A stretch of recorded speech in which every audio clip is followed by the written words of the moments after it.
Demi Mushaf. Mushaf ada.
Assalamualaikum warahmatullahi wabarakatuh.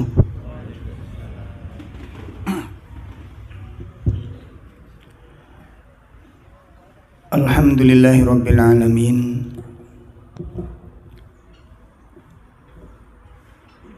Alladzi khalaqal mauta wal hayata liyabluwakum ayyukum ahsanu amala. Asyhadu an la ilaha illallah wahdahu la syarikalah wa asyhadu anna Muhammadan abduhu wa rasuluh.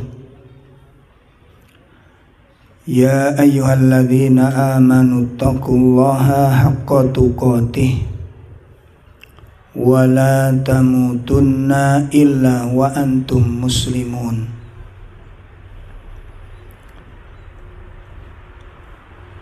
Ya ayyuhalladzina amanu taqullaha wa qulu qawlan sadida yuslih lakum a'malakum wa yaghfir lakum dunubakum wa man yuti'illaha wa rasulahu faqad faza fawzan 'azima. I'lamu anna asdaqal hadits kitabullah wa khairal hadyi hadyu Muhammadin sallallahu alaihi wasallam wa syarrul umur muhdatsatuha wa kullu muhdatsatin bid'ah wa kullu bid'atin dhalalah wa kullu dhalalatin finnar. Allahumma salli wa sallim wa barik ala nabiyyina Muhammadin wa ala alihi wa ashabihi wa man tabi'ahum bi ihsanin ila yaumiddin. Amma ba'd. Ikhwatul kiram, bapak-bapak, ibu-ibu, jamaah majelis taklim yang semoga dimuliakan Allah Subhanahu wa ta'ala. Alhamdulillah, segala puji, segala kebaikan, segala kenikmatan itu adalah milik Allah Subhanahu wa ta'ala, yang hari ini kita mendapatkan kenikmatan-kenikmatan yang begitu banyak. Hari ini kita bisa hadir bisa beraktivitas, bisa beribadah dengan dohir kita dan dengan hati kita, itu semata-mata pertolongan dari Allah Ta'ala. Maka walikulli ni'matin minallah kullah. Setiap nikmat itu dari Allah keseluruhannya. Tidak ada yang tersisa satupun nikmat kita sekedar bisa meludah dan sekedar menelan ludah. Tidak ada sekecil nikmat sekedar kita untuk berkedip tanpa izin dari Allah Ta'ala. Sebagaimana hari ini kita saksikan di rumah-rumah sakit sedang terbaring teman-teman kita, saudara-saudara kita, dengan berbagai macam bentuk penyakit. Ada yang tertidur namun matanya terbuka. Ini yang saya katakan tadi, sekedar untuk mengedipkan mata Allah nggak izinkan, nggak bisa, karena kena stroke. Sekedar untuk menelan ludah atau meludah tanpa izin dari Allah, itu nggak bisa kita lakukan. Bahkan sebelum subuh saya dapat pertanyaan dari jamaah, dari teman. Beliau belum sempat untuk ngaji, tapi alhamdulillah sudah minta nasihat yang cukup baik. Ini sudah 3 bulan nggak bisa kentut. Coba antum merasakan, 4 hari aja nggak bisa kentut. Ya, ini hampir 3 bulan. Sulit sekali dia mengalaminya. Ya, nggak bisa BAB dengan normal, nggak bisa makan dengan normal. Kalau udah demikian baru tahu kita bahwa kita lemah. Kita nggak punya kekuatan apapun untuk mencukupi keinginan kita, illa biiznillah, kecuali dengan izin Allah Ta'ala. Makanya Allah yang telah menghidupkan kita setelah kematian kita, doa kalau benar-benar dikupas, dikaji, syarah hadis ini sangat dahsyat sekali, Pak. Antum pernah mengkaji nggak doa sebelum tidur dan doa setelah tidur? Sudah pernah dikaji belum? Belum. Tapi hafal ya. Hafal, senangannya turu soalnya. Itu kalau dikaji dahsyat sekali itu. Dahsyat sekali maknanya. Ya, doa sebelum tidur dan doa bangun tidur itu dalam sekali maknanya. Karena meliputi seluruh kehidupan kita dan seluruh istirahat kita. Terkandung ada di dalam doa antara bangun dan mau tidur itu. Tersimpan di dalam doa ini. Cuma saja seakan-akan melek bangun tidur itu seakan-akan hal yang biasa. Ya, kita pernah punya pasien, Pak, Masya Allah. Antum mungkin kurang percaya kalau saya ceritani. 5 tahun tuh nggak bisa tidur. 5 tahun. Antum bisa rasakan ya. Jadi kedua matanya tuh ngelingkar hitam gitu di sekitar matanya. 5 tahun. Jadi kepalanya itu tiba-tiba gerak-gerak sendiri. Menggerak apa dia mana? Saraf-sarafnya sudah kacau. Saya tanya, rasanya gimana, Mas? Malah saya dibalik. Kalau Ustadz nggak pernah tidur 2 hari, rasanya kayak apa? Kurang tahu, Mas. Ya, tahu jadi. Ya, pernah gitu. 2 hari nggak bisa tidur, gimana rasanya? Saya 5 tahun, nggak usah ditanyakan sudah. Ya, oleh karena itu ayo ikhwah rahimani wa rahimakumullah, maka sangat tidak berakhlak ya, sangat tidak beradab kalau sampai kita tidak memuji Allah dengan pujian yang sepatut-patutnya, tidak bersyukur kepada Allah dengan syukur yang sebenar-benarnya. Nah, Bapak-bapak, ibu-ibu sekalian, mudah-mudahan Allah memberikan kebaikan-kebaikan yang luas kepada kita atas amal-amal soleh kita, Dan semoga Allah melindungi kita dari segala fitnahnya, baik fitnah dunia maupun fitnah akhirat. Dan semoga Allah menambahkan keberkahan dalam kehidupan kita dan usia-usia kita yang masih tersisa ini. Amin ya rabbal alamin. Menindaklanjuti materi kita tentang mujibatul jannah. Ya, tentang mujibatul jannah. Amalan-amalan yang mengantarkan kepada surga.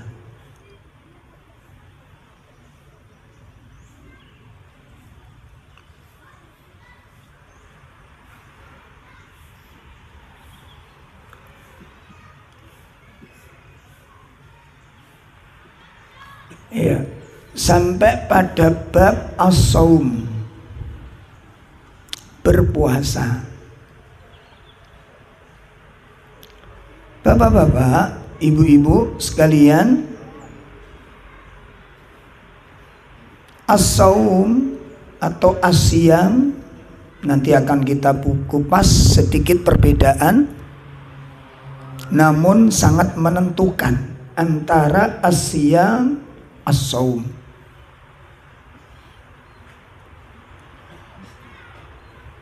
Di dalam salah satu keistimewaan, karena keistimewaannya sangat banyak, keutamaannya sangat banyak, dan di antara keutamaan yang paling mendasar, keutamaan yang paling menakjubkan dari ibadah siam ini adalah al-jannah, adalah surga.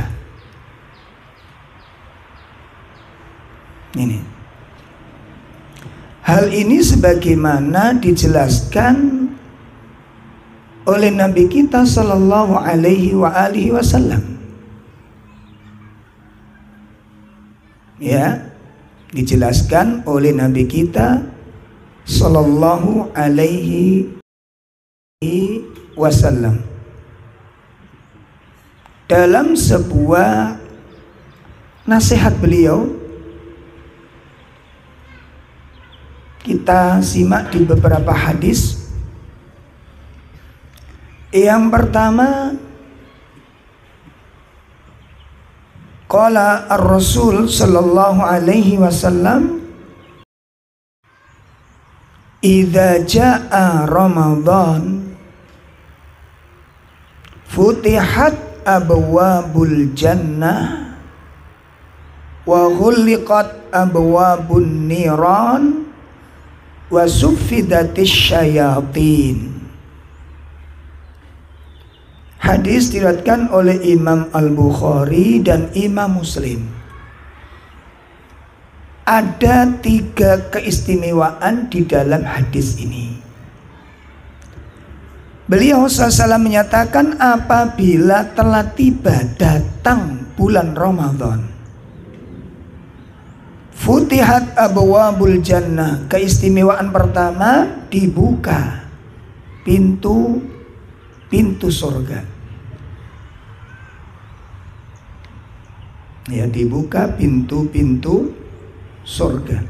Di dalam riwayat Imam Muslim disebutkan futihat abwabur rahmah, dibuka pintu-pintu rahmat. Itu dalam riwayat Imam Muslim. Yang pertama.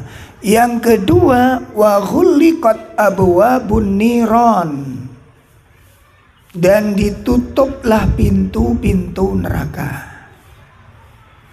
Wa suffidatis syayatin, dan syaitan pun dibelenggu. Syaitan pun dibelenggu. Ini salah satu dalil yang menunjukkan tentang puasa merupakan salah satu dari penyebab orang masuk ke dalam surga. Dalil yang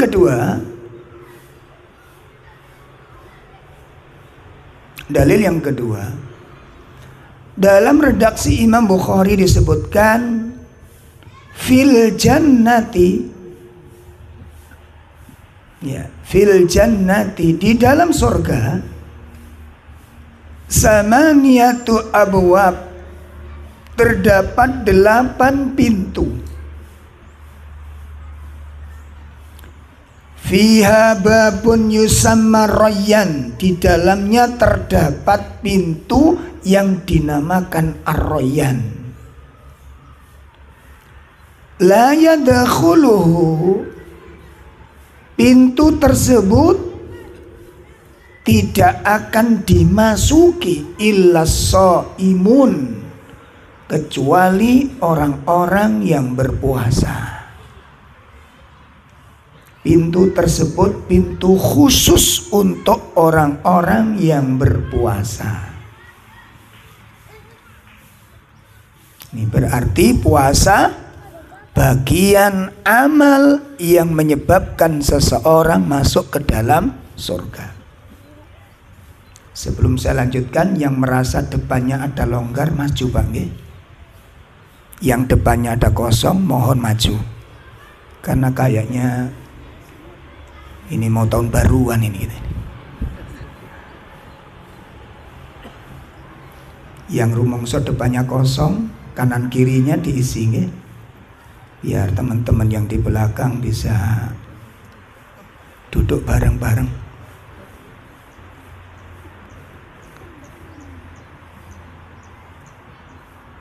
Untuk sementara tidak sembojong dulu ya. Nanti sembojongnya. Makanya sebenarnya salah satu ngaji niku plus minus Pak. Kalau ngaji terlalu banyak itu juga ada musibahnya. Musibahnya jenengan gak bisa selonjoran. Baik, kita lanjutkan. Jadi ada satu keistimewaan, salah satu pintu di dalam abwaabul jannah, dalam pintu-pintu surga itu ada yang namanya royan, dan itu tidak dimasuki kecuali orang-orang yang berpuasa. Maka memberikan penjelasan puasa atau ibadah puasa, amalan puasa itu bisa mengantarkan seseorang ke dalam surga. Nah, ini diantara dalil-dalil yang menjelaskan tentang keistimewaan puasa, dan puasa merupakan salah satu amalan yang menyebabkan pelakunya untuk bisa mendapatkan al-jannah. Ini poin pertama, dalil-dalil tentang puasa. Yang kedua, puasa yang dimaksud di sini adalah shaum Ramadan wa as-shaum an-nawafil al-masyru'iyah. Yang kedua, penjelasan Ramadan, puasa yang dimaksud, puasa yang mana? Yang dimaksud adalah saum di bulan Ramadan dan saum sunnah. Sebagaimana telah kita ketahui, dalam puasa di dalam Islam itu dibagi menjadi ada 2 macam. Yang pertama, saum Ramadan yang merupakan puasa yang diwajibkan, dan itu tidak ada khilaf. Ya. Kemudian yang kedua adalah saum an-nawafil, saum at-tatawwu, puasa-puasa sunnah. Di antara puasa-puasa sunnah 6 hari Syawal,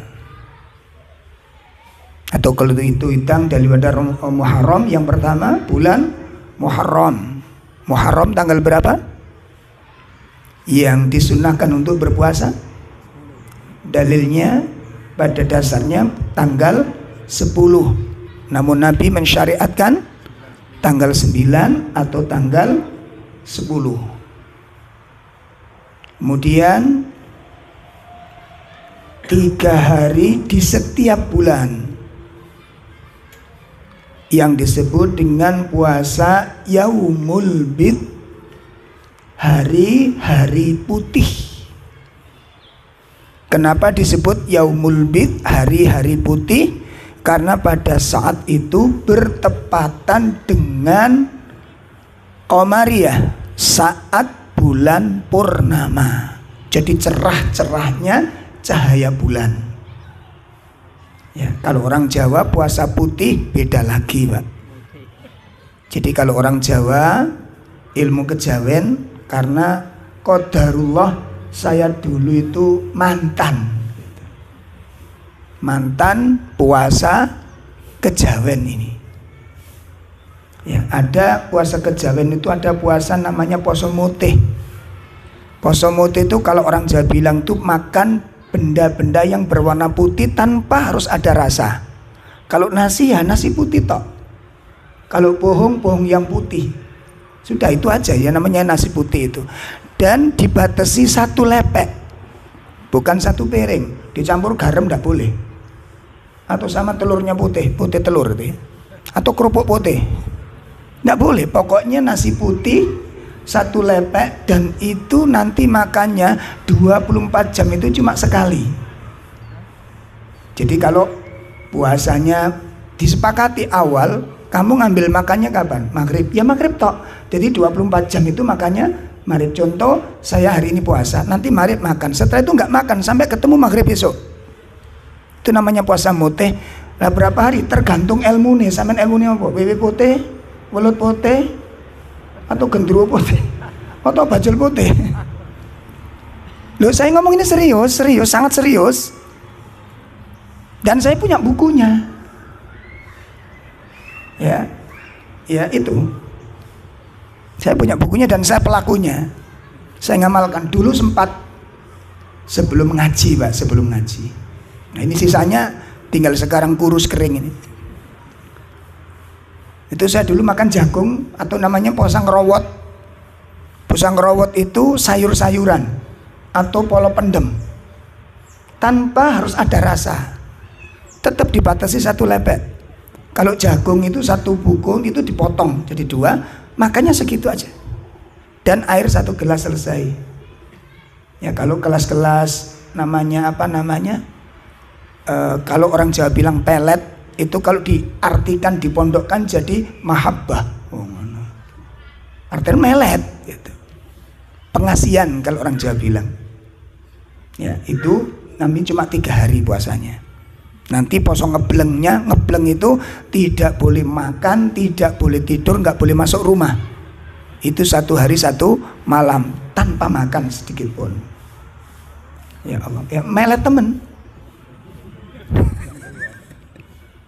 Astagfirullah. Terus ada lagi yang sampai 7 hari, Pak. Ada yang 40 hari puasa yang begini ini. Nanti biasanya kalau yang 40 hari itu poso ngeblengnya 3 hari 3 malam. Itu enggak boleh tidur, enggak boleh makan, enggak boleh masuk rumah. Ya, itu keliling terus jalan gitu. Nanti pada puncaknya nanti dimandi bersama di sana. Dan ini puasa-puasa seperti ini tidak ada syariat sama sekali.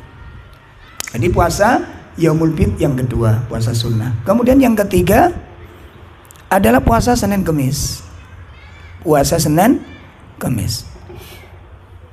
Kemudian puasa 6 hari setelah Syawal. Kemudian puasa Dzul Hijjah.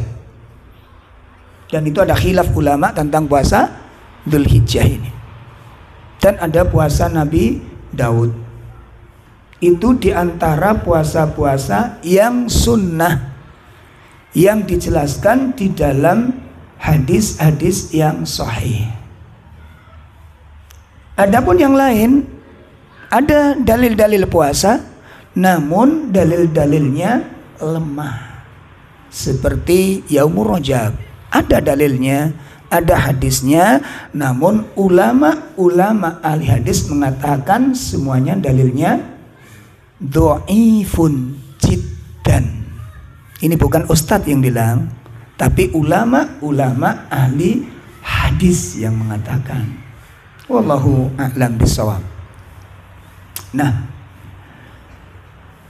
dari penjelasan-penjelasan ini bahwa puasa memiliki keutamaan yang sangat dahsyat sekali, di antaranya terutama dalam puasa Ramadan. Baik, ini persoalan yang kedua. Persoalan yang ketiga, kita akan membicarakan tentang hadis-hadis tentang puasa, di mana puasa ini seseorang tidak mendapat jaminan apapun dengan puasa yang dia lakukan. Ya, surga nggak dapat, pahala nggak dapat, padahal dia sudah mati-matian. Dia tidak makan, dia tahan laparnya, dia tersiksa dengan hausnya. Namun kenapa dikatakan oleh Nabi tidak mendapatkan satupun kebaikan? Ya. Di antaranya kita lihat hadis-hadis tersebut. Pertama, hadis diriwayatkan oleh Imam Al-Bukhari. An Abi Hurairah radhiyallahu an. Qala Rasul sallallahu alaihi wa alihi wasallam, man lam yada qaulaz zur. Ya. Barang siapa yang tidak meninggalkan qaulaz zur, ucapan dusta. Barang siapa tidak meninggalkan ucapan dusta, sementara dia berpuasa, wal amala bihi, dan dia pun mengamalkan kedustaan itu. Simak hadis, arahnya hadis ini. Barang siapa yang berpuasa namun tidak bisa meninggalkan perkataan zur, perkataan dosa, perkataan dusta, dan dia melakukan kedustaan itu, apa kata beliau SAW? Falaisa lillahi azza wa jal hajatun an yada'a ta'amahu wa syarabahu. Maka perhatikan, Allah azza wa jal tidak butuh, ya. Falaisa lillahi azza wa jal hajah, Allah nggak butuh an yada'a ta'amahu, dia meninggalkan makan, Allah nggak butuh. Dia lapar, Allah nggak butuh. Dia kehausan, Allah nggak butuhkan itu semuanya. Berarti puasa yang dilakukan ternoda. Apa yang menodai puasanya tadi? Dusta. Perhatikan ini. Satu poin, Mbak. Berarti para pelaku puasa itu adalah menciptakan orang-orang yang jujur. Pertanyaan sekarang, apakah hari ini kita sudah bisa menjadi orang yang jujur?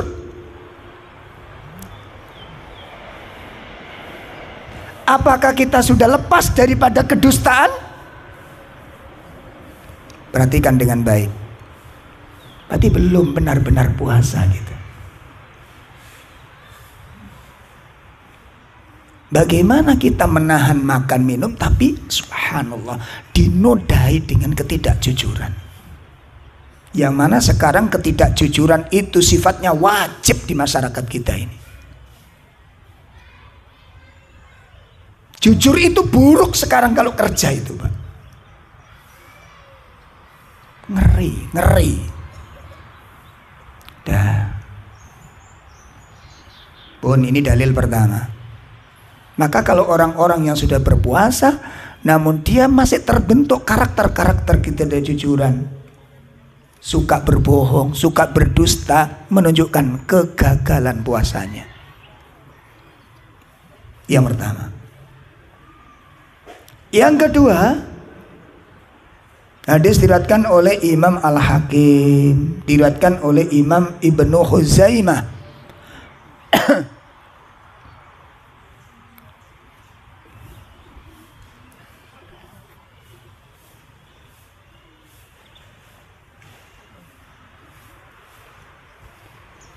Sebentar, Pak. Dari sahabat Abu Hurairah radhiyallahu an. dari sahabat Abu Hurairah radhiyallahu anhu.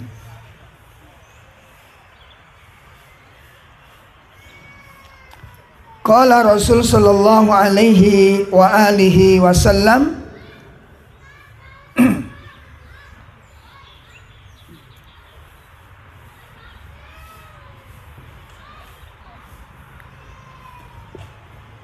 laisa siyam minal aql asyarab.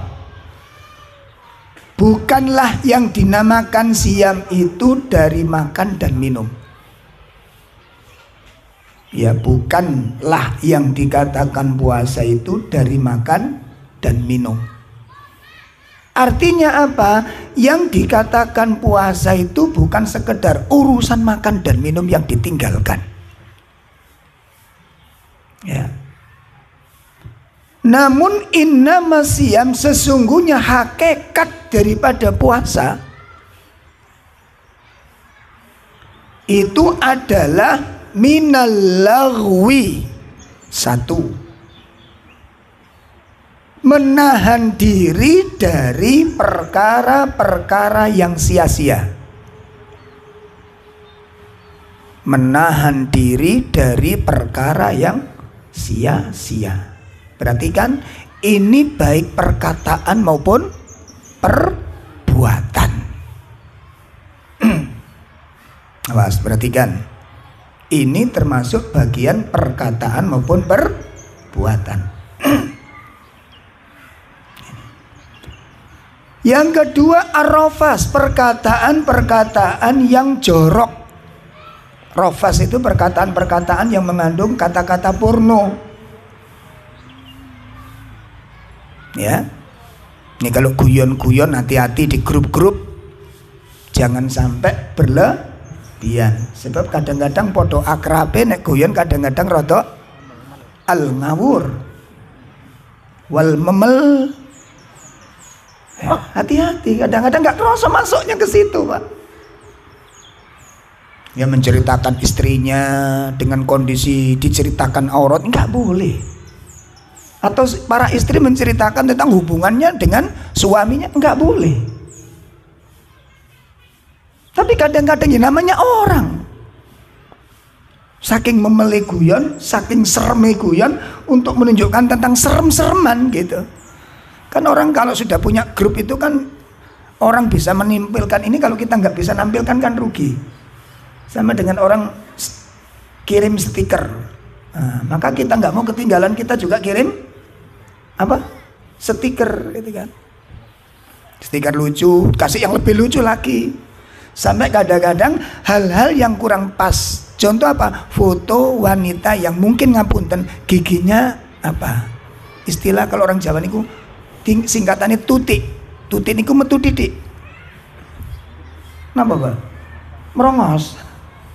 Yang ngaten dikomentari, ini maju sedikit lebih cantik. Nah, ini kan bukan memuji, tapi apa? Menghina dengan kata-kata guyonan. Hukumnya tidak boleh. Hukumnya tidak boleh. Kenapa? Ini masuk ghibah yang diharamkan. Karena bagian dari meremehkan kondisi fisik seseorang. Ya, seperti guyonan, maaf, barangkali panjenengan punya teman kok agak pendek gitu ya. Terus sampean bilang, ngatek, dodok iket mang. Itu kan kadang-kadang nggak terasa. Ini hukumnya nggak boleh. Ya, ini hukumnya nggak boleh. Nyata nih kalau sing ngati gembermet, ini kilo aku nggak seneng itu. Titik kau oleh, titik kau oleh. Lo malah sing nggak oleh ku kata bukan titik. Jelas ini. Anda jangan ngelihat larangannya. Kalau dengar larangan nggak boleh, jangan dengar larangannya. Lihat yang larang siapa gitu loh. Kalau yang larang itu Rasul, apa Anda berani bantah? Oh, enggak apa-apa itu. Nurut sopo? Ya, nurut saya. Kalau nurut Rasul nggak boleh, ada apa berani mengatakan boleh? Ini sekarang digoreng, Mbak. Ya nggak boleh ini terlalu ekstrim ngajinya. Ini Mas gak oleh. Sajane aku seneng ngaji cuma nggak seneng. Kan gitu bahasanya kan? Ini digoreng di luar itu. Nggak boleh, ini nggak boleh. Kalau Anda larangan, jangan lihat larangannya, lihat yang larang siapa. Gitu loh Pak. Yang larang itu kalau Nabi ngelarang, kami nggak berani mengatakan boleh. Wallah nggak boleh, walaupun nggak enak tak sampaikan, nggak enak.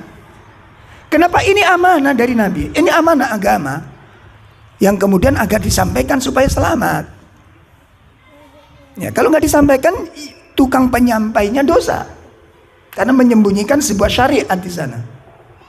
Jelas ya. Jadi kalau ada larangan, jangan lihat larangannya, tapi lihat apa tadi? Ya, siapa yang larang? Seperti bertamu ke rumah orang, nginceng ndak boleh. Nah, mesti masalah ngeten niku. Oh, niku ngaji keadilan. Yang larang siapa? Ngintip rumahnya orang, hukumnya apa? Ngintip rumah orang, hukumnya apa, Pak? Apa? Haram. Kok pelat ini? Hukumnya haram. Ancamannya sangat keras. Nabi SAW mengingatkan apa? Kalau kamu lihat ada orang ngintip di celah-celah rumahmu, apa kata Nabi? Apa? Cungkilan, bukan colokan, cungkil matanya itu. Yang ngomong siapa? Nabi. Ekstrim. Masya Allah. Terserahlah. Terserah lambi nih wong. Ternyata apa di situ Pak? Bisa jadi yang punya rumah itu nggak pakai baju. Antum tahu sih rumah-rumah kita itu kayak apa, istri-istri antum kalau di rumah itu? Gimana? Nah, makanya Nabi mengatakan nggak boleh. Ya, larang. Bun, saya lanjutkan. Jadi hakikat dari puasa, hakikat daripada itu adalah menahan diri dari apa? Perkataan dan buatan yang sia-sia dan perkataan-perkataan yang rofas, perkataan-perkataan yang jorok. Kemudian lanjutannya Nabi mengatakan, fa in syabaka ahadun au jahala alaik, apabila ada orang mencacimu, mencelamu, menghujatmu atau membodohimu di saat antum sedang berpuasa, fakul, maka katakan kepadanya, apa Pak? Ini soim, saya sedang berpuasa. Artinya apa? Jangan diladeni. Nah, nanti aja setelah Ramadan, ayo diladeni.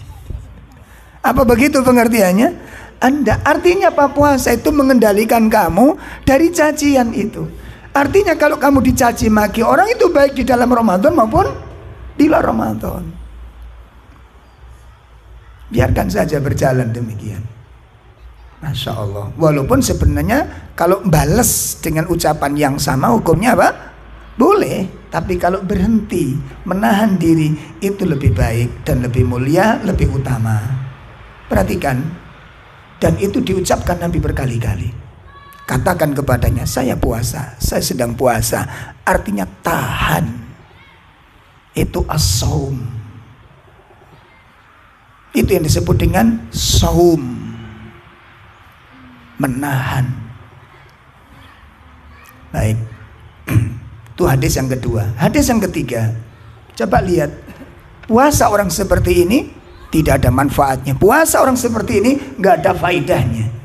Makanya orang-orang tua dulu, saya masih ingat betul, kalau kita masih kecil langsung tengkar. Apa katanya? Posomiku percuma gitu. Kamu tengkar, marah-marah saja puasa, percuma, batal gitu. Sebenarnya nggak batal Pak, cuma kamu tidak mendapatkan kebaikan apapun dari puasamu itu. Ketika lisan-lisan kita terkotori dengan ucapan-ucapan yang tidak baik, ternodai dengan lafaz-lafaz yang tidak benar, maka itu bukan sifatnya as-shaim, bukan sifatnya orang-orang yang ahli puasa. Lisannya orang-orang berpuasa itu terjaga dari yang sia-sia, dari yang ternoda, dari perkataan-perkataan yang rofas maupun perkataan-perkataan yang fasik. Jelas ini? Nah, sekarang kita pelajari, apakah kita sudah selamat dari ucapan-ucapan ini? Hadis yang kedua. Yang ketiga, Hadis diriwayatkan oleh Imam Ibnu Majah dan juga diriwayatkan oleh Imam Ahmad.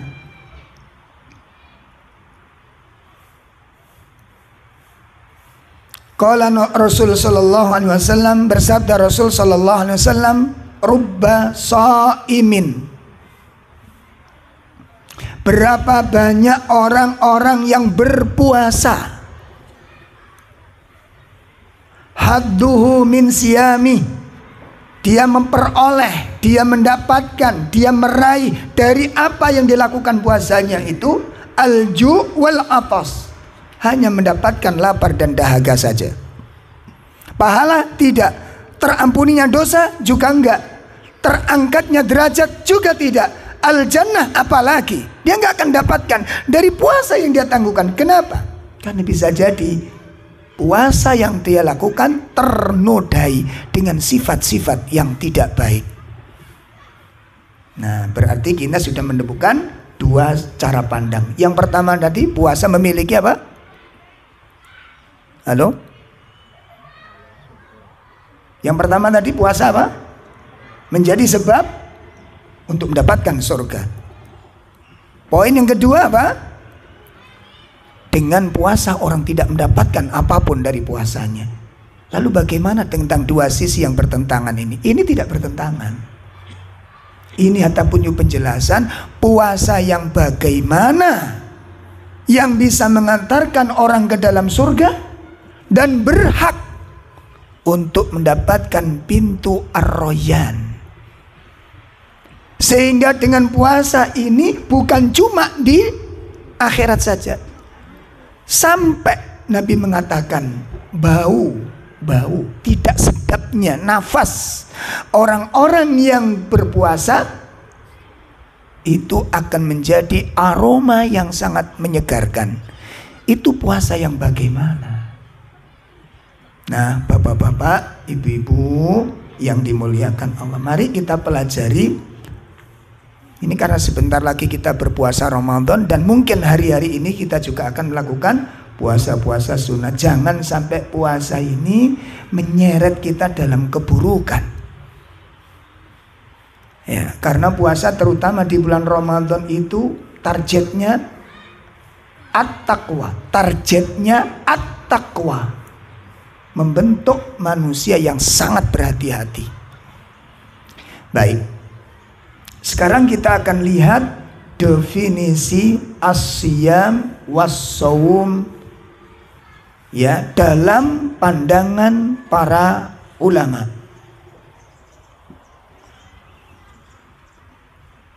Ada yang bawa mushaf tadi? Enggak ada. Dalam? Enggak ada ya. Yang bawa mushaf mboten-mboten.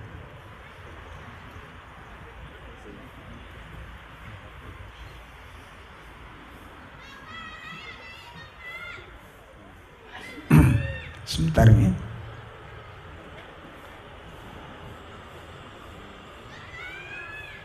Perbedaan antara asyam dan shaum, makna yang terkandung dari asyam dan shaum secara global itu maknanya sama. Secara global maknanya sama. As-shaum itu bermakna as-sabr. As-shaum bermakna as-sabr.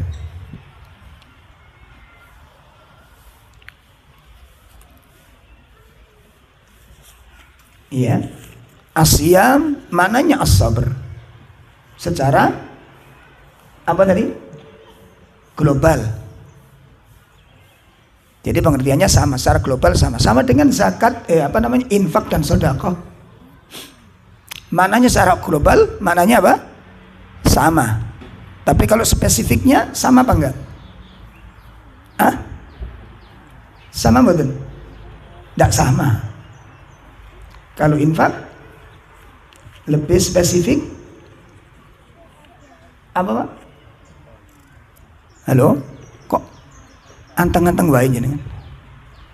Kok mikir tahun baruan? Kalau infak apa? Lebih spesifik kepada harta. Lebih spesifik pada harta. Kalau Sodakoh itu mananya sangat luas. Senyum sodakoh, ya tenaga bantu orang sodakoh. Tapi kalau kota infak tadi, tolong jangan cuma senyum. Sodakoh Ustaz, itu butuh infak gitu.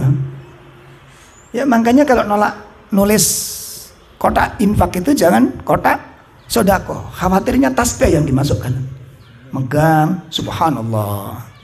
Yang satunya lagi pegang lagi alhamdulillah.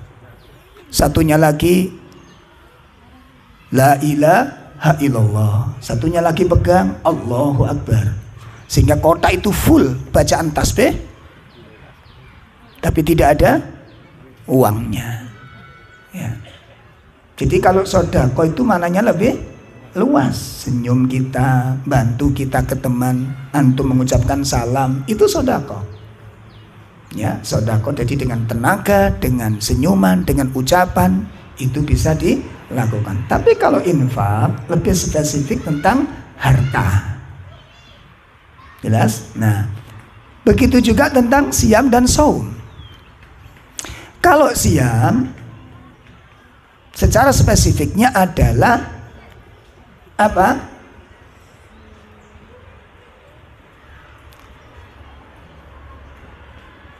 Sebagaimana telah diungkapkan oleh para ulama, asyam wa huwal imsak anit ta'am was sarab wal waqa biniyatin khalisan lillah. Ya, yang dikatakan siam itu adalah imsak. Napa imsak niku? Menahan diri anit ta'ami wasyarabi wal waqa. Menahan diri dari makan, menahan diri dari minum, dan hubungan intim. Kenapa? 3 perkara ini pembatal utama puasa. Jadi puasa itu nahan 3 hal ini. Dari waktu dan waktu yang sudah ditentukan. Sebagaimana telah kita ketahui bersama, awal dimulainya puasa yaitu saat keluarnya, terbitnya fajar sodik sampai tenggelamnya matahari, yakni pada saat adzan maghrib dikumandangkan. Itu siam. Menahan diri dari makan, minum, hubungan intim, dari mulai terbitnya fajar sampai waktu maghrib dikumandangkan. Ini siam. Tak boleh kita melakukan hal tersebut yang membatalkan puasa ini. Qala Ibnul Qayyim Al-Jauziyah, berkata Imam Ibnul Qayyim Al-Jauziyah. Sebentar sebelum saya potong, sebelum saya jelaskan perkataan beliau. Adapun saum, makanya disebutkan di dalam Al-Baqarah tadi, kutiba alaikumus siyam, telah diwajibkan atas kalian asyam. Asyam imsak anit ta'am wasyarab wal waqa. Ya, ini siam, pengertian siam. Baik, makanya disebutkan di sana kutiba alaikumus siyam, diwajibkan atas kalian puasa. Sehingga kalau pada hari itu kita berpuasa lalu melakukan salah satu dari 3 hal ini, batal. Jelas Pak? Nah, kita sudah batal puasa ini kalau melakukan salah satu dari 3 hal ini. Ya, makan, minum, dan hubungan istri. Tapi kalau tidak kita lakukan hal ini, maka puasa kita sah. Walaupun kita tawuran, walaupun kita tengkar hebat, walaupun kita mencaci maki. Pertanyaan saya, puasanya batal apa enggak? Dalam? Bapak-bapak mari subuh nguaplok sing wedok. Soalnya subuh gak tangi-tangi. Wae sahur kelenger sing wedok. Bangun tidur ceplawak gitu. Sampai niki puasa, lambeku sing poso tanganku gak. Puasanya batal apa enggak? Enggak batal puasanya. Dia enggak perlu nyaur setelah ngaploki. Tapi ini tolong jangan dijadikan dalil loh Pak. Walaupun itu permintaan istri. Dikaploki itu. Lalu kemarin ada teman-teman kita, ya, wallahu alam, dia pukuli istrinya. Kenapa saya mempukuli? Lang jaluk ya Ustaz. Lo kok bisa istrimu jaluk? Soalnya gak tak sopo selama berminggu-minggu, tak diamkan. Akhirnya istri saya teriak, aku timbang dineng nong ini mending keplokono. Ya, alhamdulillah tak turuti. Iki jenenge wong suami yang setia. Astagfirullah. Bon ya, jelas nggih? Nah, jadi kalau siam itu, kalau Anda melakukan hal-hal yang buruk, itu puasanya tidak batal, tapi tidak mendapatkan keistimewaan dan keutamaannya. Sehingga tidak perlu bayar hutang puasanya, karena Anda tidak hutang puasa dengan perbuatan-perbuatan yang tidak baik tadi. Saged dipahami itu siam. Adapun penjelasan tentang saum lebih spesifik tentang sikap dan perbuatan. Sikap dan perbuatan. Mari kita simak surat Maryam.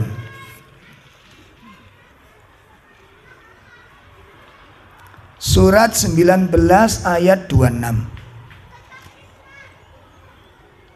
Allah Subhanahu wa taala berfirman kepada Maryam, fakuli washrabi wa qarri aina fa imma tarayinna minal bashari ahadan faquli inni nadartu lirrahmani sawman falan ukallimal yawma insiya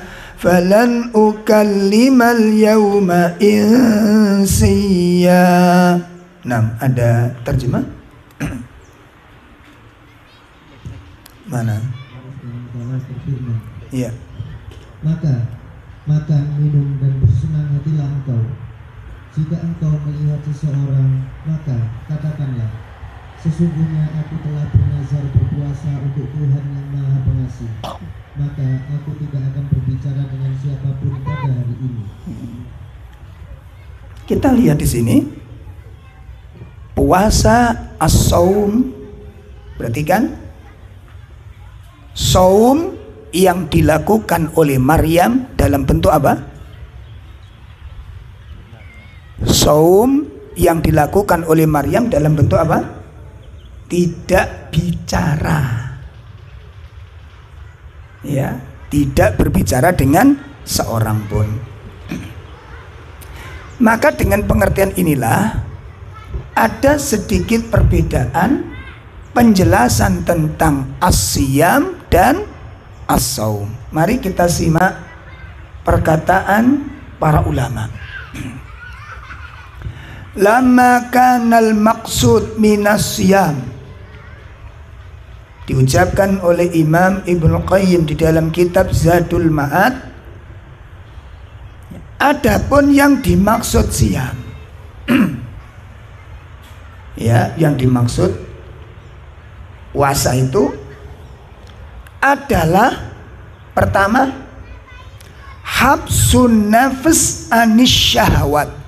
Satu, ya, habsun nafs, menahan diri, anis syahwat, dari dorongan-dorongan keinginan. Satu, menahan diri dari apa?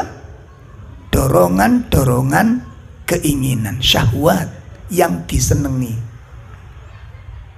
Menahan diri dari perkara-perkara yang disenangi. Artinya apa? Hakikat puasa yang sebenarnya di sini adalah tidak nuruti apa saja yang disenangi oleh hati. Nah, satu. Ini satu, menahan diri dari dorongan-dorongan yang disenangi dari oleh hatinya. Gak dituruti sakarepe sing disenengi hati, mboten. Termasuk makan minum nanti, Pak. Kepingin dawet, kepingin duren, kepingin kolek, kepingin rawon. Tidak selalu dituruti. Jelas nih? Jelas nih Pak? Jadi nggak mesti kudu dituruti, karepe hati itu nggak dituruti. Yang kedua, apa kata beliau? Definisi siom itu adalah wafitomiha anil maklufat, melepaskan diri dari kebiasaan sehari-hari yang tidak baik. Ini puasa. Melepaskan diri dari kebiasaan sehari-hari yang tidak baik. Pertanyaannya, kita punya kebiasaan-kebiasaan yang tidak baik nopo mboten? Dalam kita termasuk saya Pak, termasuk saya punya kebiasaan-kebiasaan yang kurang baik apa enggak? Punya ya? Baik. Pertanyaan pertama. Kedua, tahukah kita apa itu? Tahukah apa kebiasaan yang tidak baik itu? Itu yang kedua. Kalau kita sudah tahu, coba lingkari atau kasih garis bawah yang tebal. Persoalan yang ketiga adalah, maukah kita meninggalkannya? Kebiasaan yang kurang baik ini. Nah, kalau kita sudah tahu saya punya kebiasaan yang kurang baik ini, saya punya kebiasaan kurang baik ini, ada kalanya kebiasaan tidak baik itu, ada kalanya orang masuk kamar mandi nggak keluar, nggak tahu yang dimandikan apa dia. Padahal mandi kalau ukuran badan kita ini kan yang penting disabun, digosok, disiram, selesai itu Pak. Tapi ada kalanya nggak keluar, dan ini nggak bagus. Itu bagian dari apa? Kebiasaan yang tidak baik. Ya. Atau kalau ibadah itu tidak fokus, seperti baca Quran campur WA. Ada apa enggak? Baca Quran, WA, HP ada di sampingnya. Begitu kodok imuni, tung, langsung Qurannya ditutup, selesai, dibuka WA-nya. Ini cara baca Quran yang tidak bagus, yang tidak baik. Atau ada kalanya orang sudah dengar adzan dia masih main WA. Ini kebiasaan yang nggak baik. Ada apa nggak begitu? Banyak. Saya wakili kesuwen ngenteni sampean. Banyak di antara kita ini. Seperti kita ngaji di masjid-masjid, habis maghrib sampai adzan berhenti dikumandangkan adzan. Karena berhenti, kita keluarkan HP kita balesi WA, padahal adzan sedang dikumandangkan. Ini adab yang tidak baik, kebiasaan yang tidak baik. Ya, atau setelah sholat kita salam, assalamualaikum warahmatullahi wabarakatuh, assalamualaikum warahmatullahi wabarakatuh, WA dikeluarkan. Ada apa enggak? Sambil istighfar saking buka WA. Masya Allah, ini keistimewaan panjenengan. Astagfirullahaladzim. Dier. Ada apa enggak begini? Banyak. Kebiasaan yang tidak baik. Atau pagi bangun dari tidur, kita belum baca doa bangun tidur sudah buka WA, belum baca zikir pagi petang setelah subuh sudah sempat WA. Ada apa ini dengan ini? Pertanyaannya apa, boleh nggak? Boleh aja. Tapi kenapa kamu biasakan kebiasaan yang nggak baik? Sesuatu yang lebih manfaat, sesuatu yang lebih utama, sesuatu yang lebih agung kamu tinggalkan, dan sesuatu yang kurang penting kamu dahulukan. Perhatikan ayo ikhwah, ini kebiasaan-kebiasaan yang tidak. Puasa menyembuhkan, menghilangkan sifat-sifat ini. Itu yang disebut dengan puasa. Pengertian puasa yang kedua apa tadi? Melepaskan diri dari apa? Kebiasaan sehari-hari yang gak baik.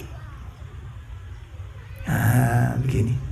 Olahraga yang berlebihan, ya, bulu tangkis mulai jam 8 sampai setengah 12, sampai mentoke dewe kepegelen, Mbak.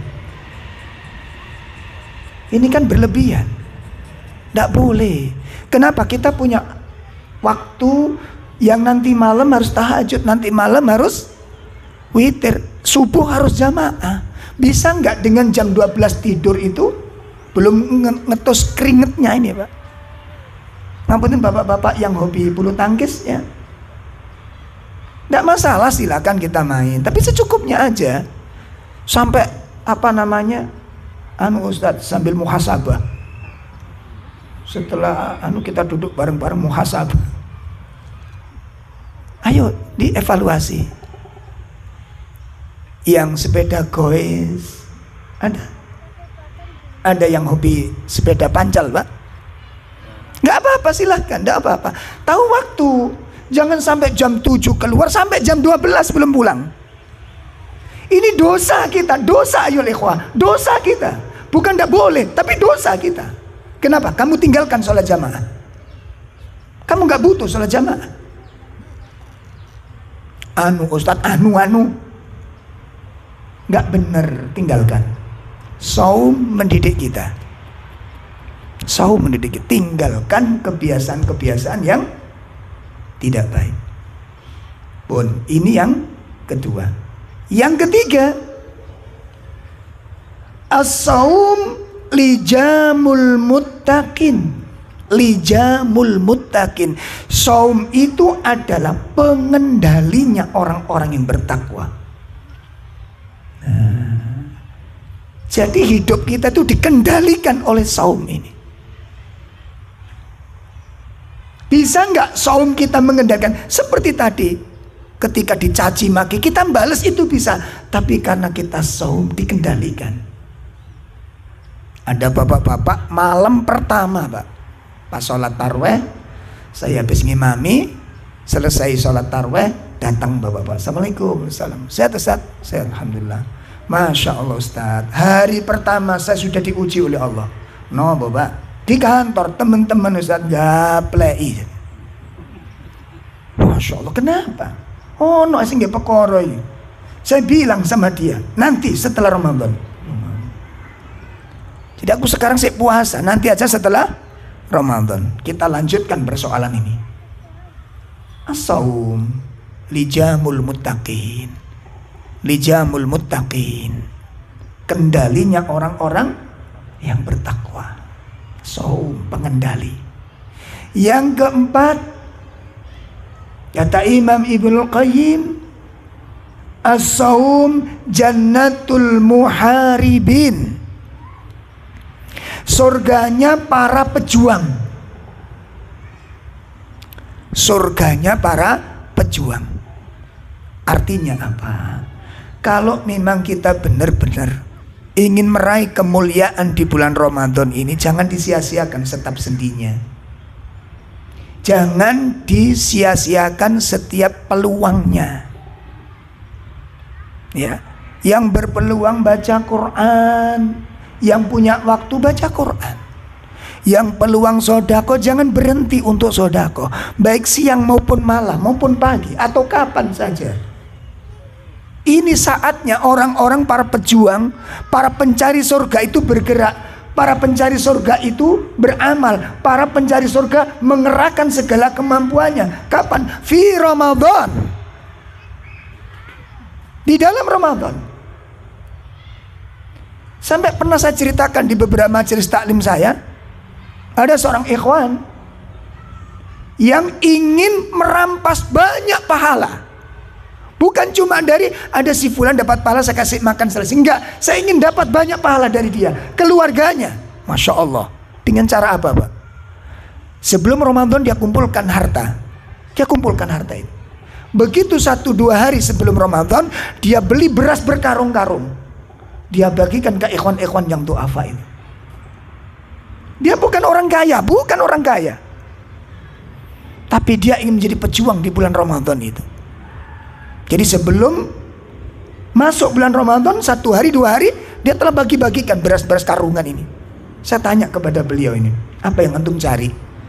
Yang paling antum impikan dalam amal antum ini? Antum sendiri dalam keadaan hidup yang pas-pasan, tapi bisa melakukan yang demikian ini. Apa yang dia cari? Kebaikan yang luas, kebaikan yang banyak, di mana saat bulan disempurnakan semua amal. ditebarkan semua kebaikan. Saya tidak ingin hanya mendapatkan pahala puasa orang ini. Saya ingin mendapatkan sholat malamnya, saya ingin mendapatkan tilawahnya, saya mendapatkan sholat sunnahnya, dan saya mendapatkan pahala iktikafnya. Dengan cara apa? Memberi makan untuk 1 bulan. Bukan 1 kali puasa dia berpuasa, dia makan, bukan 1 bulan dia mendapatkan pahala keluarga orang-orang kaum muslimin ini. Bukan 1 orang, tapi keluarga kaum muslim dia dapatkan. La haula wala quwata illa billah. Ini yang dimaksud dengan as-saum, jannatul muharribin. Jannatul muharribin, surganya para pejuang. Yang keberapa ini? Yang keempat. Yang kelima, apa itu as-saum? Kata Imam Ibnu Qayyim, as-saum riyadatul abrar wal muqarrabin. Masya Allah.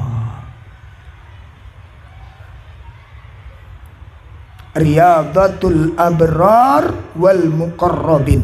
Ini adalah taman-tamannya orang yang berbakti dan orang-orang yang ingin dekat dengan Allah Subhanahu wa ta'ala. Saum itu adalah tamannya orang-orang yang berbakti kepada Allah. Tamannya orang-orang yang berbakti kepada Allah dan orang-orang yang dekat dengan Allah Subhanahu wa ta'ala. Pun ini sehingga karena mereka memandang ini taman, tidak disia-siakan, Pak. Ini taman yang paling subur untuk mendapatkan keutamaan semuanya. Bukankah kita tahu tentang keistimewaan Ramadan? Ibadahnya dilipat gandakan, berlipat-lipat oleh Allah, dan tidak ada bulan kecuali hanya pada bulan tersebut, yang kemungkinan berisi antara 29 sampai 30 hari. Mau kita apakan taman yang selama 29 atau 30 hari ini? Kita isi dengan apa ini? Hanya terbatas 1 tahun, hanya ada 1 bulan ini yang paling istimewa. Mau diapakan ini? Mau kita isi apa? Apa rencana antum tahun depan ini? Beberapa bulan yang akan datang kita akan masuk Ramadan. Apa persiapannya hari ini? Sudah disiapkan mulai sekarang?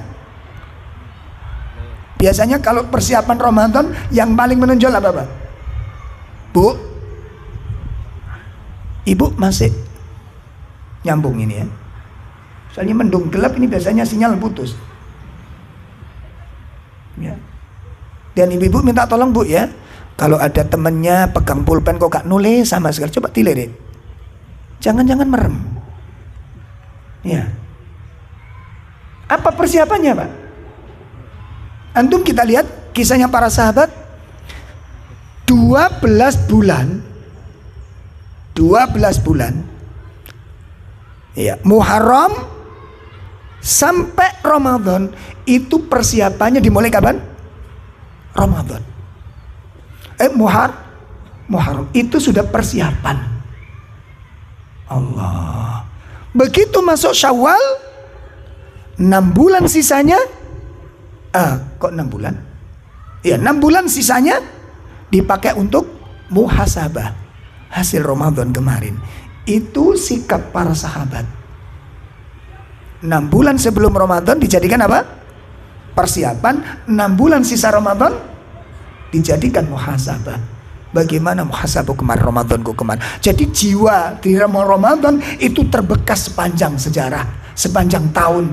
Jiwanya selalu lempel di dalam Ramadan ini. Perkataannya, perbuatannya. Masya Allah. Maka demikian ibu-ibu sekalian. Ya. Ini yang keberapa tadi? Yang keberapa? Yang kelima. Yang keenam. As-saum tarkul mahbubatun nafs. Masya Allah.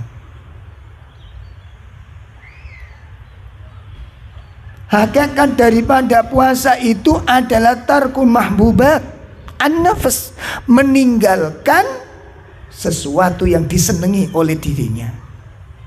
Meninggalkan sesuatu yang disenangi oleh dirinya. Ini yang Masya Allah, yang agak sulit bagi kita ini. Ayo disiapkan Pak. Jadi kalau kita lihat dalam makna-makna seperti ini,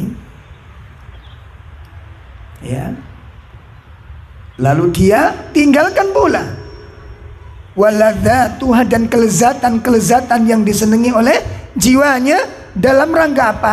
Itharon limahabbatillahi wa mardatihi. Itu dilakukan dalam rangka mengutamakan cintanya kepada Allah dan meraih keridhoannya Allah Subhanahu wa ta'ala.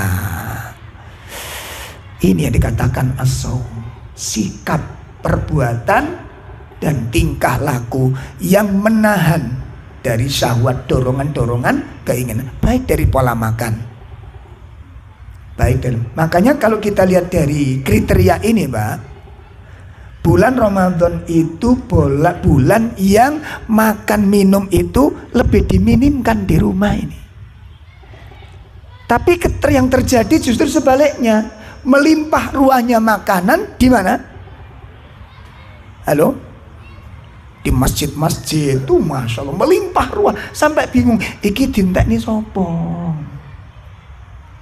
Di rumah kita Masya Allah itu, yang namanya meja makan tuh seperti rumah makan Padang Mbak. Semua jenis makanan ada di situ, dari mulai lintas provinsi ada, lintas provinsi ada. Makanan menu Bandung, minuman Jawa Tengah, dawet Jeporo, itu lintas provinsi. Belum yang masakan lintas alam, ada rawon setan, itu kan alam gaib. Ada yang nasi surga, Masya Allah. Antum nggak tahu di Sidoarjo ada nasi surga, mie akhirat, makan lintas alam. Di sponsornya mie itu lezatnya seperti Jannatun Naim, sambelnya seperti neraka jahim, mie-nya seperti Sirotol Mustaqim. Ono menu niku. Allah, ada semuanya Pak. Pertanyaannya, termakan semua itu? Dan itu kita jalani bertahun-tahun.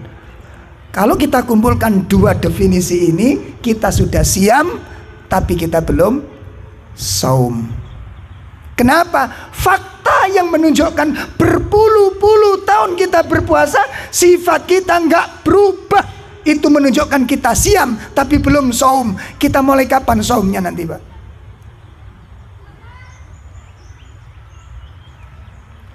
Nggak berubah kita.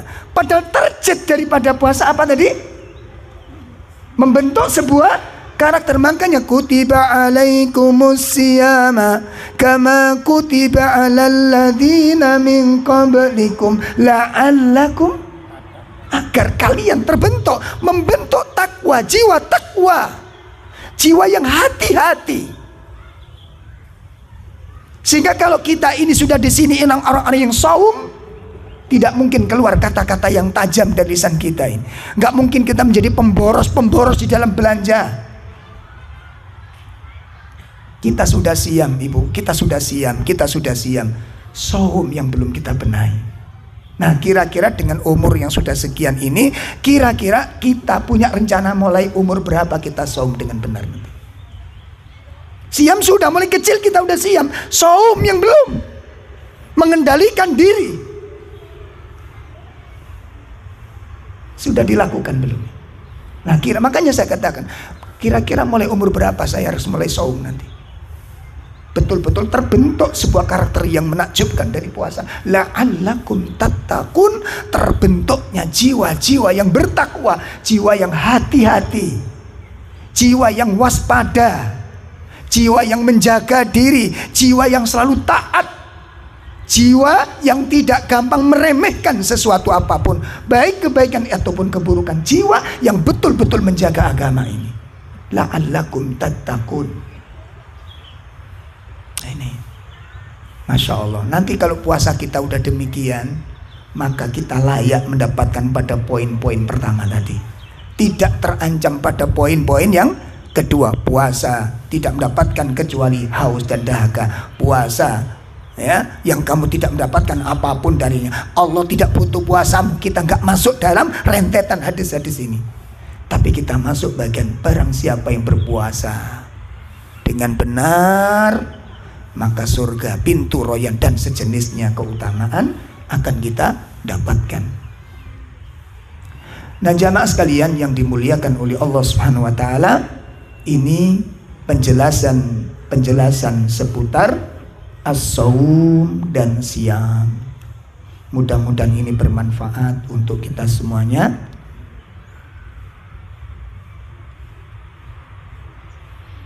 Dan mudah-mudahan kita diberikan kemampuan oleh Allah lebih dari itu, yang pada akhirnya puasa akan melahirkan karakter-karakter yang menakjubkan. Mari kita simak terakhir. Ini kalau udah dengar terakhir ini yang ngantuk bisa sembuh, Pak. Ini pengalaman saya pribadi dulu. Jadi Ustadz itu kalau saya ngantuk gitu, yang terakhir biar langsung nyatet, Pak.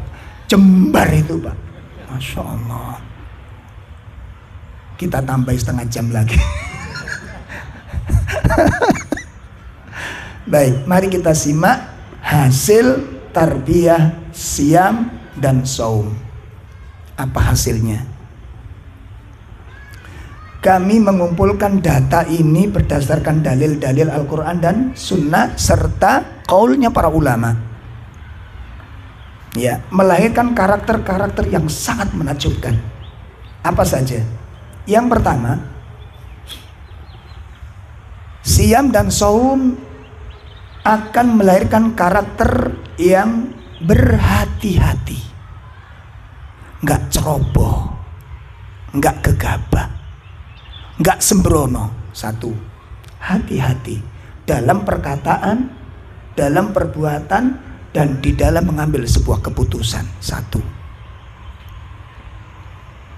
Nih, coba dievaluasi. Kita sudah termasuk belum?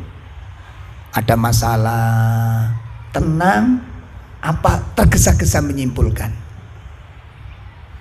Maaf Pak, Ibu, kalau Bapak pulang dari kerja, istri nggak di rumah, keadaan terkunci, Bapak telepon nggak diangkat, Bapak WA nggak dibales. Pertanyaannya, yang ada suudon apa husnudon? Pak, di dalam benak kita, ya Allah, ada apa dengan istri saya? Mudah-mudahan selamat. Atau kiwong itu nggak genah, HP ditelepon nggak kena banting pisan. Yang ada suudon atau husnudon? Hah? Ijma. Insya Allah nggak ada ikhtilaf di sini ya. Ijma kita. Mangkel Pak. Jelas?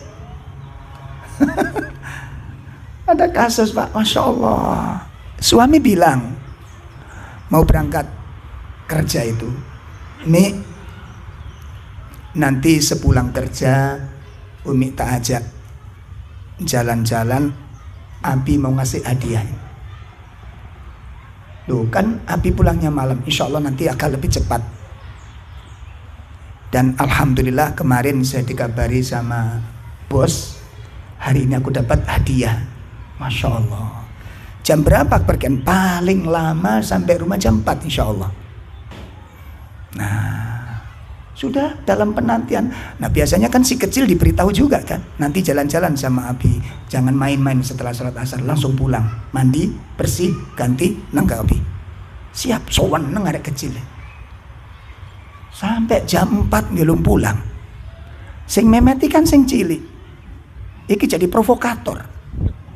Mana Abi nih?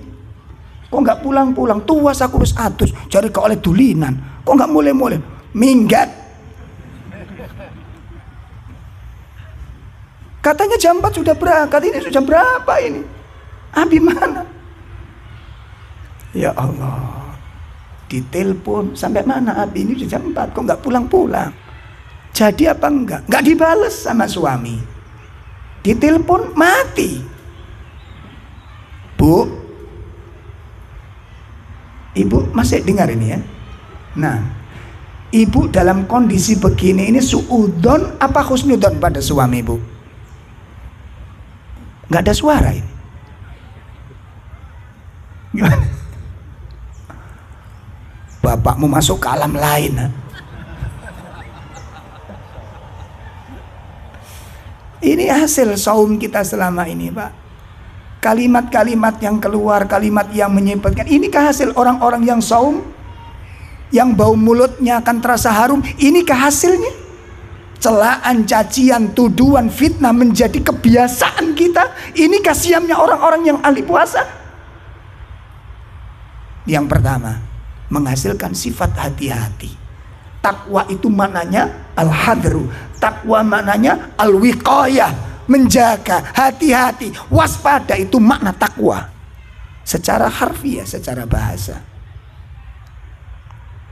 Yang kedua, hasil daripada siam adalah sikap mujahadah, melahirkan sifat serius, orang yang semangat ibadah. Buktinya apa? Buktinya kita mampu tidak makan, tidak minum sehari. Mampu kita. Kenapa? Karena sungguh-sungguh. Bahkan ngapunten bapak-bapak yang biasa ngerokok, yang dulu kemarin kalau di bulan Ramadan, aku gak rokok anas mati mas. Buktinya saya urip. Kan kemarin kalau nggak puasa, kalau aku nggak ngerokok mas mati aku mas. Mending nggak makan daripada nggak ngerokok. Coba sampean nggak ngerokok, ya urip sih ya. Jelas ya. Dan coba tapak dipikir, coba jenengan pikir kalau ada orang jual makanan, jual tahu campur racun dikit gitu. Ya, campur racun dikit, solar sedikit, antum beli nggak ini?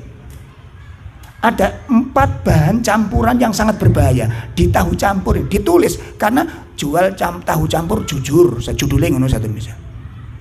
Tahu campur ini dicampur dengan borak sekian persen, campur bahan pengawet mayit sekian persen, bahan bar peledak sekian persen, satu misal gitu. Antum beli nggak ini? Nggak beli. Kenapa? Racun Ustaz. Rokok itu full racun. Makanya kalau ada ulama Ustaz, antum milih mana? Makruh haram. Kenapa? Sing duwe rokok bisa nulis sih Pak, rokok membunuhmu. Loh ngono gak main-main toh. Kalau dulu kan hipotensi, gak wedi wong Indonesia iku pemberani kok. Jantung, gak takut. Wong ditulis pembunuhmu gambali tengkorak, gak wedi. Karena pemberani, ya. Ngapunten sekali ya. Maka saya memilih yang haram. Dengan dasar hadis la dharar wala diror. Dan ulama ahli hadis ketika saya belajar kepada beliau, semua mufakat, ijma, hadis ini la dharar wala diror. Itu lamnya lam tahrim, lam yang menunjukkan pengharaman. Tidak boleh membuat bahaya pada diri sendiri dan membahayakan orang lain. Lam dalam kalimat itu lam tahrim. Itu ulama ahli hadis sendiri yang gak berani mengatakan haram itu. Lam tersebut lam tahrim, lam yang menunjukkan apa? Pengharaman. Artinya apa? Melakukan perbuatan bahaya untuk diri sendiri dan menimbulkan bahaya orang lain, hukumnya apa? Haram. Ijma para ulama. Ya. Dan termasuk bagian perbuatan yang merusak itu adalah apa? Merokok. Wallahu a'lam bishawab. Itu yang kedua, melahirkan sifat mujahadah. Serius, sungguh-sungguh bisa. Bangun malam bisa ternyata kita. Kenapa? Karena sungguh-sungguh. Lihat di bulan Ramadan bisa bangun malam nggak? Bisa kita. Menahan tengkar bisa nggak? Bisa kita. Kenapa? Karena mujahadah. Maka Ramadan yang berhasil, saum, melahirkan sifat mujahadah. Yang ketiga, melahirkan sifat sabar, menahan diri. Makan minum bisa kita tahan ternyata. Haus kita tahan. Sampai dibelani ndase dicemplungnya sumur, Pak. Kok dicemplungin sumur? Apa namanya? Ning bak. Ada anak saya niku lucu, masuk kulkas, Pak. kulkas dibuka, duduk di depannya. Ngapain? Panas, Bi. Oh yes. Boleh nggak, Bi? Boleh. Kamu masuk sekali nggak apa-apa. Untuk menghilangkan saking panasnya. Itu kenapa kita ingin sabar, bertahan. Luar biasa perjuangan kita ini, Pak. Subhanallah, subhanallah. Mudah-mudahan kita diberikan istiqomah oleh Allah. Sabar, bisa kita. Dan itu lahir dari sifat saum, dari hasil saum. Yang keempat, al-af, munculnya sifat pemaaf, melahirkan karakter-karakter yang gampang memaafkan. Karena sifat orang yang bertakwa adalah wal-afina anin nas. Sifat orang bertakwa, dan takwa merupakan hasil daripada saum. Maka saum yang benar melahirkan sifat pemaaf. Dan kalau hari ini kita menjadi pendendam, gampang marah, seinget-inget kesalahan orang lain, gak bisa menghapus kesalahan orang lain, sukses di dalam penurutan nafsu, menunjukkan kita belum serius di dalam saum. Kita belum berhasil di dalam saum. Saum yang benar menghasilkan sifat pemaaf. Di dalam surat Al-Imran ayat 134, alladzina yunfiquna fis sarra wad-dharra wal kadhiminal ghaidh wal 'afina 'anil nas. Yang keempat, yang kelima, menghasilkan sifat rahmah.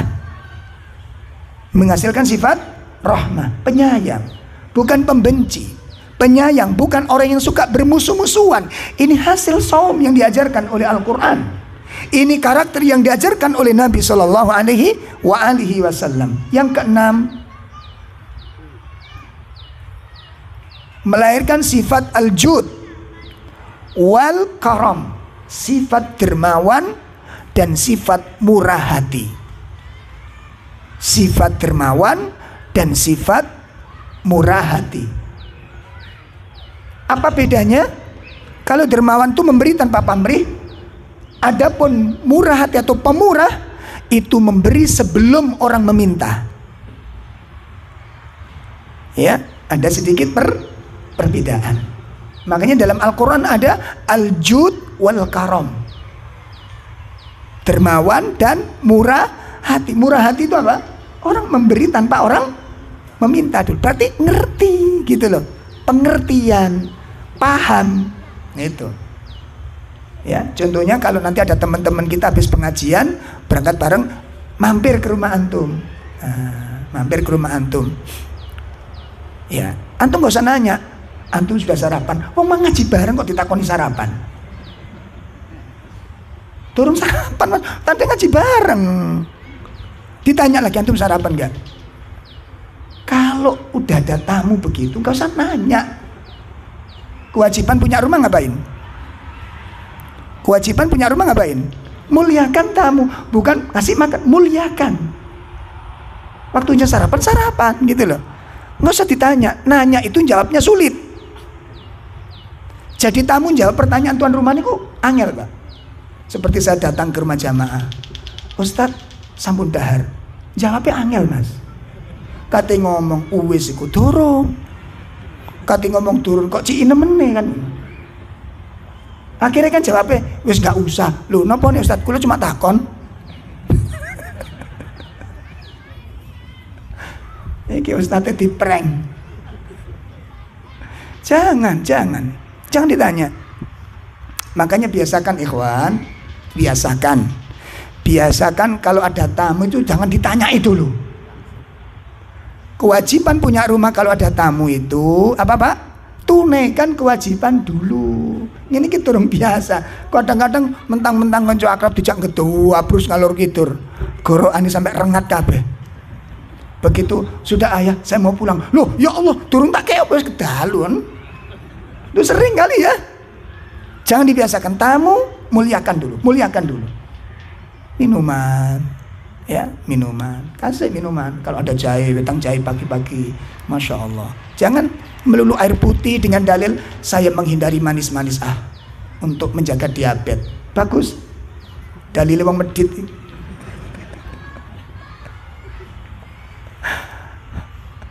Kasih jamu tamunya dulu. Ada makanan, ada minuman, kasih keluarkan. Kalau nggak carikan dulu, tunggu dulu. Mau kemana? Sudah sebentar aja. Tunggu dulu, sudah. Nggak usah ngebahasnya banyak. Bon, jelas ini? Sifat dermawan sifatnya orang as-saum. Nggak pantas orang ahli puasa medit, nggak cocok. Kena hasil orang bertakwa, la'allakum tattaqun. Siapa orang bertakwa itu? Alladzina yunfiquna fis sarra wad dharra. Dermawan sifatnya. Ya, kemudian yang ketujuh, al-hilm. Sifat lemah lembut. Itu hasil daripada saum. Kalau perkataan kasar nggak pantas, pasan jorok nggak pantas, kenapa saum? Mengajarkan kelembutan, sifat ketawaduan. Yang kedelapan, puasa mengajarkan sifat, menghasilkan sifat disiplin. Disiplin. Kita sudah diajari tentang disiplin itu. Masya Allah, sudah diajari tentang disiplin ini. Dan Ramadan mengajarkan kita itu semua. Kita lihat, begitu dengar adzan maghrib, langsung kita action. Begitu mendengarkan adzan subuh, berhenti total. Dan kedisiplinan itu kita jaga selama 1 bulan. Bisa kita disiplin. Tepat waktu itu bisa kita, Pak. Tepat waktu itu bisa. Dan ini yang paling lemah di antara kita hari ini. Makanya ada skala prioritas. Pengajian jam 7 mulai. Jangan jam 7 undangan, jam 7 baru berangkat. Ini nggak bener ini. Jelas ini, Pak. Sampai ada panitia itu mengundang undangan, jamnya dimajukan. Mestinya mulai jam 9, undangannya jam berapa? Jam 8.30. Saya beberapa kali mendatangi undangan. Saya jam 30 sudah sampai, loh nggak ada orang. Tak telepon orangnya. Bu, ini jadi. Jadi Ustaz. Jam berapa mulainya? Undangannya 8.30. Nah terus mulainya jam 9. Innalillahi. Loh kenapa ibu begini? Untuk ini Ustaz, jaga nih wong-wong molor. Sampai begitu loh, Pak. Jangan, saya nggak mau begini. Tepat saja jam 9. Sebab nanti kalau orang sudah tahu, balik mana, Pak? Coba hari pertama jenengan datang jam 8:30. Nggak ada orang toh? Nggak ada ustadznya juga belum datang toh? Karena ustadznya udah dapat bocoran. Gimana? Antum ngundang begini berani nggak ngasih bocoran kepada jamaah? Bu, undangannya saya bikin jam 9.30, tapi ngajinya jam 9. Monggo. Nggak mungkin. Gitu betul. Nanti kalau udah tahu balik lagi, Pak. Balik lagi. Nggak bagus begini ini. Yang perlu dibenahi itu orangnya, bukan undangannya atau jam temboknya. Lihat jam-jam tembok kita itu, ada jam kantor, ada jam pabrik, ada jam sekolahan. Sing bener jam ndi? Di rumah saya dulu begitu. Saya gubuk kabeh jam 7. Ayo jam 7. Kata istri saya, wah bimu kok ngubung jam 7 ini? Tak majukan. Oh. Akhirnya anak-anak ngerti. Ayo cepet-cepet. Santai bi, kenapa? Dimajukan sama. Dadi sing didandani dudu jame, Pak, menungsane. Saged dipahami iki? Ayo jame dibenahi lagi, bukan jamnya yang masalah, manusianya yang bermasalah ini. Disiplin terus terang kaum muslimin sangat buruk. Sangat buruk. Masya Allah. Saya baru nyaksikan kajian pas waktu itu, bahkan setengah jam sebelum dimulai sudah penuh jamaah. Itu di Puri Suryajaya. Saya datang jam 9 sudah penuh sudah, Masya Allah. Kenapa? Kok bisa demikian? Sampai jam 8 udah datang ke yang punya rumah. Bingung akhirnya waktunya masak nggak bisa masak. Ibu-ibu sudah datang duluan karena menjaga tepat waktu. Yang ke-9, saum menghasilkan al-khudu. Al-khudu, jiwa yang tunduk, jiwa yang taat, jiwa yang patuh. Bukan jiwa pembangkang. Bukan jiwa-jiwa yang suka mengeyel dalam syariat. Bukan jiwa-jiwa yang membantah dalam aturan. Jiwa yang khudu, yang tunduk, yang patuh, yang taslim, yang berserah diri kepada syariat. Itu hasil saum. Kemudian yang ke-10, karakter yang dididik oleh saum adalah az-zuhud. Melahirkan sifat az-zuhud. Az-zuhud adalah atharul akhirah. Orang yang mendahulukan akhirat, yang lebih memprioritaskan akhirat daripada, bukan meninggalkan yang halal, bukan. Makan nikmat boleh, silakan makan daging, tidur di atas kasur, ya, berhubungan dengan istri, silakan, tidak apa-apa. Bukan itu yang katakan zuhud, bukan kok makan roti kering, makan nasi karak, baju tidak disetrika. Kenapa antum kok begini? Sibuk ibadah Ustaz, rambut tidak sisir, antum gak sempat bersisir, terlalu banyak zikir Ustaz, antum kesurupan ini. Bukan zuhud, ini kekeliruan. Nah, az-zuhud atharul akhirah, orang yang mendahulukan akhirat, tapi bukan berarti meninggalkan kenikmatan dunia. Ya, ini pengertian zuhud yang salah. Ya, makan daging nggak berani. Kenapa? Zuhud, saya meninggalkan makan nikmat Ustaz. Terus tempe bosok, kenapa zuhud? Antum salah pilih Ustaz ini kayaknya. Yang ke-11, saum menghasilkan sifat al-qasdu, sederhana. Sederhana, karakternya as-saimun, karakternya orang-orang yang berpuasa. Makanya kalau makan, minum, sederhana. Enggak usah Masya Allah yang tadi saya sebutkan, lintas provinsi, lintas madhab, lintas alam. Allah, secukupnya aja. Secukupnya aja. Tapi nanti ini dipakai dalil omongan saya ini. Mau makan, belanja keliling, gitu kan. Ada minuman kok kelihatan seger, beli ini, ya nggak usah banyak-banyak, satu aja. Meja pertama satu aja, meja kedua dua saja, nggak usah banyak-banyak. Meja ketiga satu aja, meja keempat sampai meja 20 satu aja, nggak usah banyak. Al-qasdu, sederhana. Ya, bukan tidak boleh, ikhwan, bukan tidak boleh. Tapi mana fa'amma man khaffat apa namanya? Wa amma, apa itu yang disebutkan Allah di surat.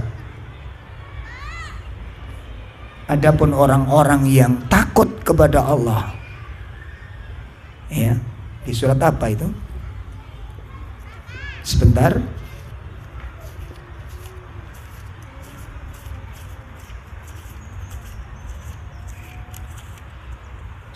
Sabar. Kita belajar puasa. Ya.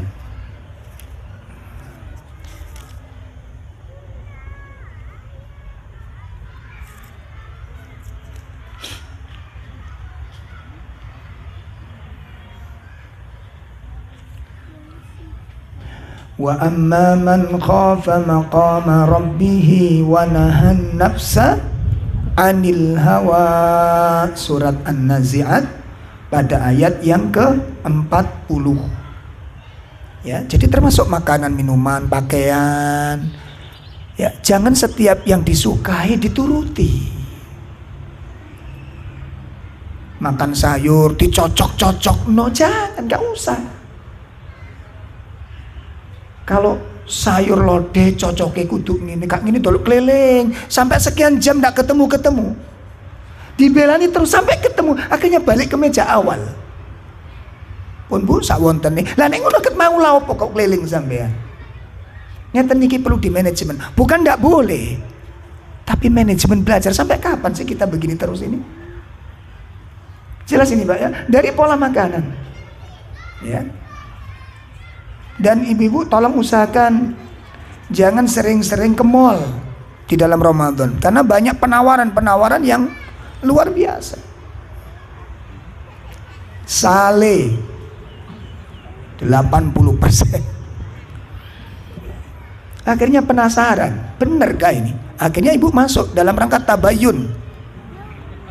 Bener gak? Udah tinggalkan. Al-qasdu, hidup sederhana. Kemudian yang ke-13, yang ke-12, al-qanaah, melahirkan sifat qanaah. Ya, melahirkan sifat qanaah, puas dengan apa yang didapat, puas dengan apa yang diperoleh setelah ikhtiar yang optimal. Qanaah, jauh dari sifat tamak, jauh dari sifat rakus. Itu karakternya as-shaimun. Yang ke-13, ar-ribat. Ar-ribat, orang yang selalu menjaga ibadah yang satu pada ibadah yang lain. Dan itu bisa kita laksanakan di bulan Ramadan, karena itu yang diajarkan oleh puasa kita. Ar-ribat, orang yang selalu menjaga ketaatannya kepada Allah, menjaga ibadahnya dari ibadah yang satu pada ibadah yang lain. Yang ke-14, as-saum, melahirkan sifat ar-raja wal khauf. Ar-raja wal khauf, sifat harap dan sifat cemas, itu dilahirkan di dalam saum. Man shoma ramadanan imanan wa ihtisaban, berharap dengan sesuatu. Berharaplah dengan sesuatu, memberi makan ke masjid, memberi makan orang duafa. Maka saya pesan kepada bapak-bapak, ibu-ibu yang diberi rezeki yang lebih, jangan cuma memberi makan pada saat berpuasa, tapi beri makan saat mereka sahur. Caranya gimana? Kumpulin dana yang cukup, kasih beras 1 karung di rumah-rumah mereka. Bagi orang yang diberikan rezeki, uang segitu nggak ada artinya, Pak. Cuma kita selama ini kadang-kadang eman dikeluarkan. Nah, itu yang terakhir. Yang terakhir, mengajarkan sifat ikhlas. Saum mengajarkan sifat ikhlas. Ya, man shoma ramadanan imanan.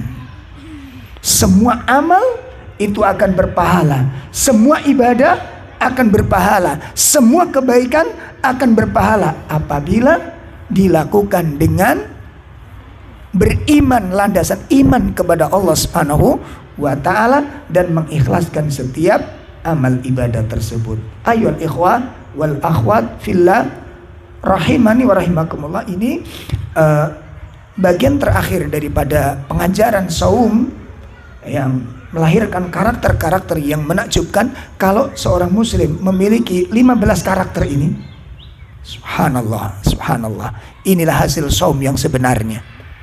Dan itu terbentuk sebuah karakter dalam menjalani kehidupan kita sehari-hari, membentuk rumah tangga di tengah rumah tangga kita, membentuk masyarakat di tengah-tengah masyarakat kita, menghasilkan sebuah karakter-karakter yang sangat menakjubkan. Wallahu a'lam. Demikian materi yang bisa kami sampaikan dari penjelasan ibadah puasa. Mudah-mudahan bermanfaat untuk kita semua. Ada sisa waktu, barangkali ada 1-2 pertanyaan, silakan ditulis dibawa ke sini. Kalau memang ada, kalau tidak ada, kita cukupkan. Ada pertanyaan kah?